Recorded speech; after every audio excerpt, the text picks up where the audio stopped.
Good afternoon, my beautiful family. Happy Sunday. Welcome back to the third episode of Uncle Mark's No Bullshit Self-Defense.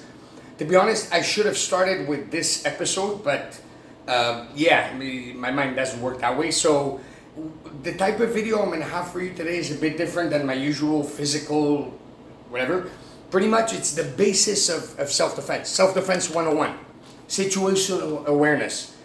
It's a $60 word pretty much to tell you to be mindful and conscious of what's going on around you, of your environment, right? So pretty much in a situation where there's a potential danger, it's important to be aware of the, whatever potential threats are there.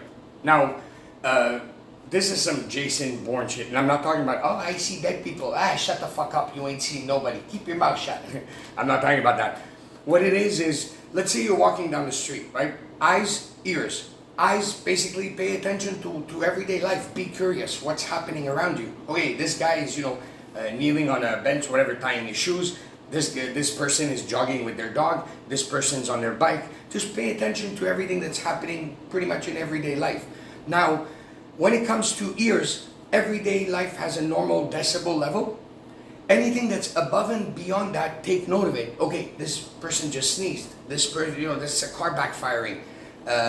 Whatever.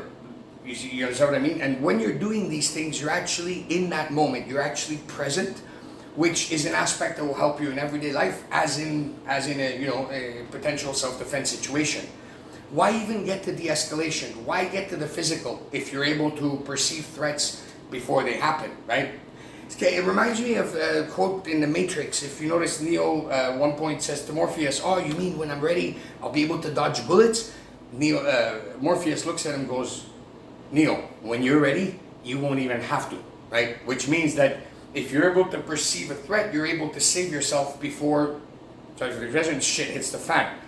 And the Air Force developed this technique called OODA, which is observe, orient, detect, and act. Now, observe means, as I was saying, basically keep an eye out for what's going on, keep your ears out for the sounds of everyday life. That's observe. Orient means know what to kind of look for. I'll give you an example. I'm walking down the street. I see it's 25 degrees outside, I'm boiling. I see somebody wearing a winter jacket. To me, that rings a bell right away. Okay, potential threat, right? Same thing, somebody's walking, they have their hand in their pocket and they have a hoodie on their head and they're walking. To me, that right away, that triggers bells and whistles. I go, okay, a potential threat. So you're able to see shit as it unfolds, right? And example, you walk into a restaurant. First thing I do, okay, how many people behind the bar? How many staff walking around? How many emergency exits? Are the chairs bolted to the floor? Are the windows breakable? Am I able to grab a chair, toss it through the window, save my family and I in case somebody, God forbid, somebody comes in with a gun, starts shooting, right? So being able to pick up on all these signs will potentially save your life, right? And OODA, what they meant is, observe, orient, detect what's going on, act. So your mind, this is called metacognition, I believe, which is basically your mind taps into all your knowledge, your experience, everything that you've learned so far in order to make a decision or an assessment on a certain situation. So let's say reality's here, you're here. By having blueprints in your mind of, okay, this could happen. Like when you walk into an elevator, for example, and Rich used to always tell us this back at Senshito, don't stand where the buttons are, right? Always stand where the door is, because that way, if the door opens, somebody you see that looks kind of weird, that kind of makes you, feel weird.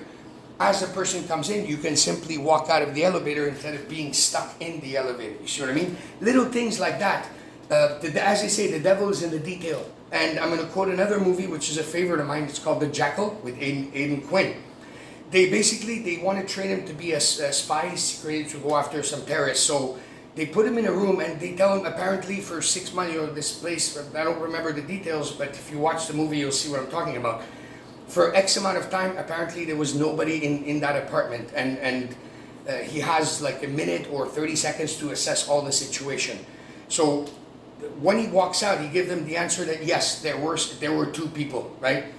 They ask him how did he determine that. He goes, okay, well, the lady, to his knowledge, doesn't smoke, so there were fresh cigarette butts in the garbage. So she was accompanied by somebody. Second of all, normally when you haven't been in the apartment for a long time, well, the milk that's already open kind of goes bad. But there was a fresh carton of milk open, just recently opened, and it was fresh. These are little signs that made him right away understand that, okay, this happened. Same thing in this situation.